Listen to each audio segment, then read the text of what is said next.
Pour la première fois samedi lors du quart de finale de la Champions Cup entre Bordeaux-Bègles et les Harlequins, les ouvreurs Mathieu Jalibert et Marcus Smith se sont affrontés. Ils partagent tous les deux un goût pour le risque et les éclairs de génie, ce qui les rend singuliers et donc sujets à la critique. Nés à 3 mois d'écart il y a 25 ans, comptant presque autant de sélections internationales, l'un avec les Bleus, 33, l'autre avec le 15 de la Rose, 32, Jalibert et Smith sont quasiment des jumeaux du jeu, capables de traverser le terrain et faire lever les foules, mais qui dénotent aussi dans la confrérie des numéros 10. Ils se ressemblent dans leur capacité à casser des lignes, à être créatifs, dangereux, avec une qualité de vitesse qui leur permet de gagner des duels, pose Vincent Etcheto, ex-demi d'ouverture en charge des arrières de Montpellier.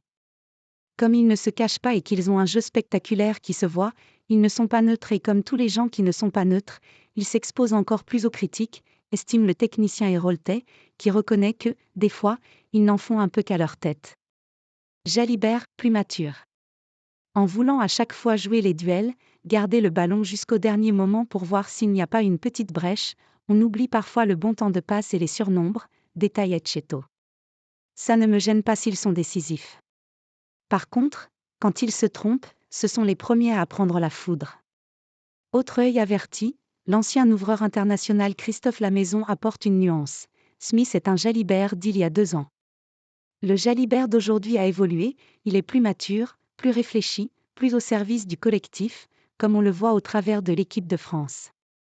Ce n'est pas le cas de Smith, qui a un côté individualiste, arrogant parfois, qui ne rentre pas dans le registre des Anglais.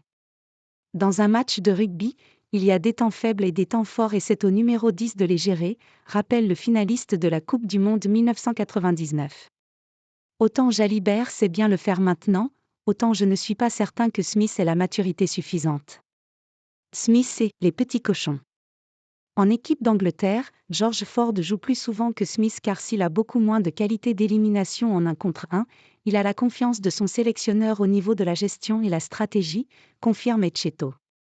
Mais vu l'âge de Ford, 31 ans, et les dernières performances de Smith, si ce dernier ne se fait pas dévorer par les petits cochons, il risque d'être très vite l'ouvreur numéro 1 de l'Angleterre, ajoute-t-il. Que attendre donc du duel de samedi entre Jalibert, de retour de blessure, et Smith, brillant en 8e de finale contre Glasgow, 28-24, avec un essai inscrit et 2 passes décisives, au pied puis à la main. L'équipe qui dominera permettra à son numéro 10 de se mettre plus en évidence, répond Etcheto. Tout dépendra de ce qui se passe autour d'eux. Sont-ils capables de fédérer, soulève Lamaison. Mathieu, avec la ligne de 3/4 de l'UBB, qui est celle de l'équipe de France, est comme un poisson dans l'eau. Il y a de la qualité, de la confiance, une espèce d'ambiance de jeu entre tous.